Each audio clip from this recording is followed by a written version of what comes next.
Greetings, loved ones. When God places women in our care who have been sexually abused in marriage, He is entrusting us with a tender and clear mission. These women face tremendous suffering, and they need us to care for them with gentle wisdom. Today, we're going to continue our discussion on sexual abuse in marriage with 6 ways we can help women who find themselves in this situation, in addition to the 6 ways we discussed in our last episode. To help get these messages out, please subscribe to our channel, follow us on Facebook, Instagram, and Twitter. Hit that like button, and please share these messages with everyone you know, because you might save a life. You never know. Darby Strickland writes about how we can help women who suffer sexual abuse in their marriage. She says that, I'm going to repeat it, it's what I started out with. When God places women in our care who have been sexually abused in marriage, He is entrusting us with a tender and clear mission. These women face tremendous suffering, and they need us to care for them with gentle wisdom. They also need us to be strong, calling evil acts what they are, evil. This is not a comfortable calling, but it is a critical calling, one after Jesus' own heart. Luke 4, verses 18 to 19 says, "The Spirit of the Lord is on me because He has anointed me to preach the good news to the poor. He has sent me to proclaim freedom to the captives and recovery of sight for the blind, to release the oppressed, to proclaim the year of the Lord's favor." Often it means we need to acquire additional wisdom and learn what it means to embody Jesus to these who are suffering. The last thing we want to do is hurt them when we try to help. So let's start with the basics. We know we are to bear one another's burdens, Galatians 6:2, especially when someone is facing evil, Romans 12:9-12. We are to be compassionate, gentle, and patient in our care, Ephesians 4:2 and 1 Peter 3:8. Galatians 6:2 says, "Carry each other's burdens, and in this way you will fulfill the law of Christ." Romans 12:9-12 says, "Love must be sincere. Hate what is evil. Cling to what is good. Be devoted to one another in brotherly love. Honor one another above yourselves. Never be lacking in zeal, but keep your spiritual fervor, serving the Lord. Be joyful in hope, patient in affliction, faithful in prayer." Ephesians 4:2 says, "Be completely humble and gentle. Be patient, bearing with one another in love." And 1 Peter 3:8 says, "Finally, all of you live in harmony with one another. Be sympathetic, love as brothers and sisters, be compassionate and humble." In addition to these basics, here are 6 of the 12 practical ways to walk alongside and minister to women. We discussed the first 6 in our last episode. So number 7, provide needed resources. They need to know that they're not alone.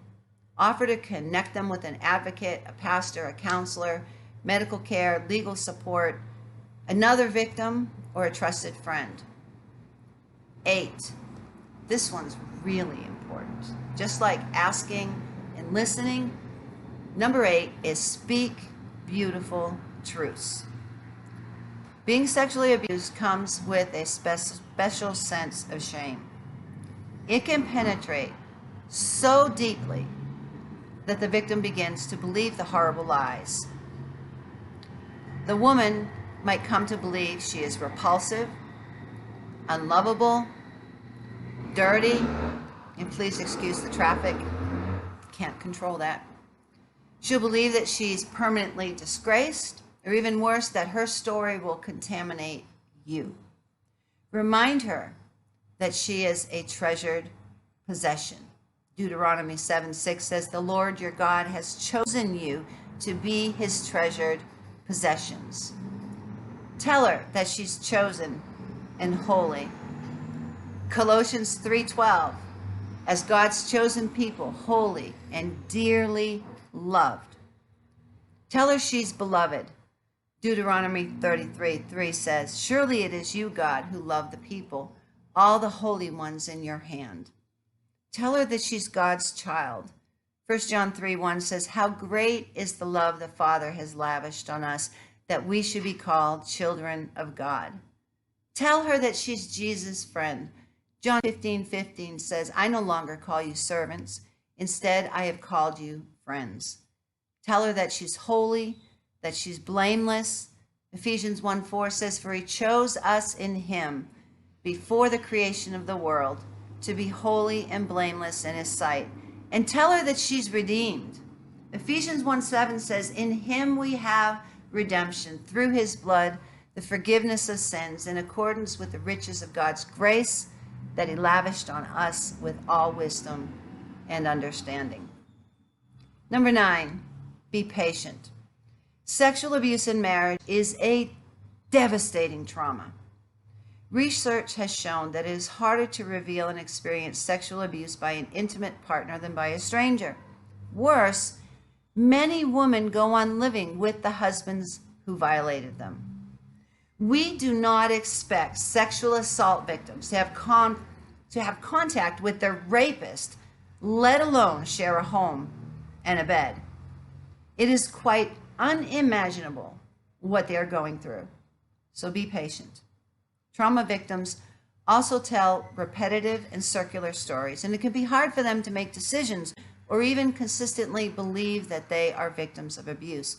So keep in mind, it's not always possible for them to face the trauma while they are living in it. Oftentimes, we have a greater sense of urgency about their situation than they do. To care for them well, we must live with this tension and proceed at their pace. This can be hard on us when we see the amount of pain and suffering they are enduring, but it is vital for them that we do this.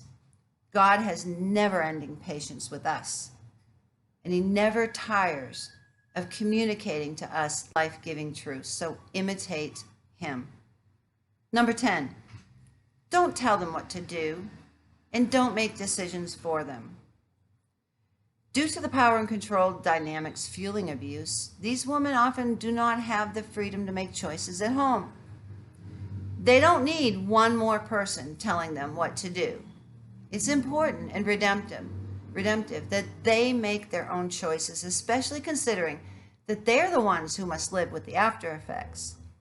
Whether they stay, whether they leave, whether they confront or remain quiet, their choices will lead to more pain. Doesn't matter. It's going to be pain either way. Help them by providing wise options. Pray through the choices and the process and the potential outcomes. Encourage them with the knowledge that God will supply the wisdom they need, and let them know that they have your support. Number 11, involve the necessary authorities. It is not always easy to discern how and when we should interact with the legal system, so here are some guidelines. Rape within a marriage is a crime, but few women wish to report it, and ultimately that is their choice. While this might leave us feeling fearful for them, we should remember that they have to endure the fallout and be ready to take self-protective measures. Police usually require the victim to make the complaint, not the counselor, unless life-threatening violence is present. And everywhere the laws are different, so you need to know what the laws are where you live. We should be communicating the value and potential protection of involving the police. And when a victim is ready to make a police report, help her through the process. It's going to be an extremely difficult experience. A notable exception to women making their own decisions concerns children. Anytime children witness sexual abuse, or they themselves are physically or sexually abused, it is considered child abuse, and we do need to make a report. We are required by law wherever you live. Keep in mind that this will create a dangerous situation for the mother and child. So the woman needs to know that you're reporting the abuse, and a safety plan should be implemented. And the last one is number 12, lament with them. When unspeakable things happen, it is hard to even find the words to describe what has happened. For these women to pray, they need words to connect their hearts to God and others. Telling their story and sharing their heart is essential to healing. Help these women find the words. Help them speak to God and others, wise helpers, about their suffering and locate passages of scriptures like Psalm 22, 27, 55, 109, and 140 that give words to their experience. Pray with them, pray for them, give them words they can bring to God, words that expose the darkness with light, Ephesians 5:13, and bring that redemption and healing. It is my prayer and my hope that this list equips you. But more than that, I want it to encourage you to move towards women who have been violated by their spouses. You might already know who these women are, but it is far more likely that there are many unknown sufferers living in your midst. They need wise and gentle helpers who are ready with the compassion of Christ and the words of God to guide them. With 1 in 3 women experience domestic violence worldwide, there are many sitting in your church, in your community. The question is not if you will encounter a victim of violence. The question before God is, what will you do when you encounter them? You could be the person who saves a life. You are called, we are all called, to be champions for justice. And those who suffered violence need to know that those who love them and those who don't even know them will step out and reach out to them to give them the help and the courage they need to leave before it's too late. Help us get these messages out. Subscribe to our channel. Follow us on Facebook, Instagram, and Twitter. Hit that like button, and please share these messages with everyone you know. You never know. Just by doing so, you could save a life. This series is dedicated in honor of Gabby Petito. Her family has created a wonderful foundation for her. You need to check it out at gabbypetitofoundation.org. If you're a victim of violence, stop now and listen to me. Look at me. You are valued. You are loved. You are intelligent. You are beautiful. God does not want you to suffer violence. He wants you to live free from violence in peace and tranquility. And there is a way out. It is not your fault. Abuse is not love. If someone says they love you and they abuse you, they're lying to you and they will never change. If you're a victim of violence, please reach out to somebody. If you're in danger, call 911. Tomorrow, we will talk about intimate partner abuse. If your partner makes you feel bad, it's not love. Walk away before the cycle starts. Until then, God bless you.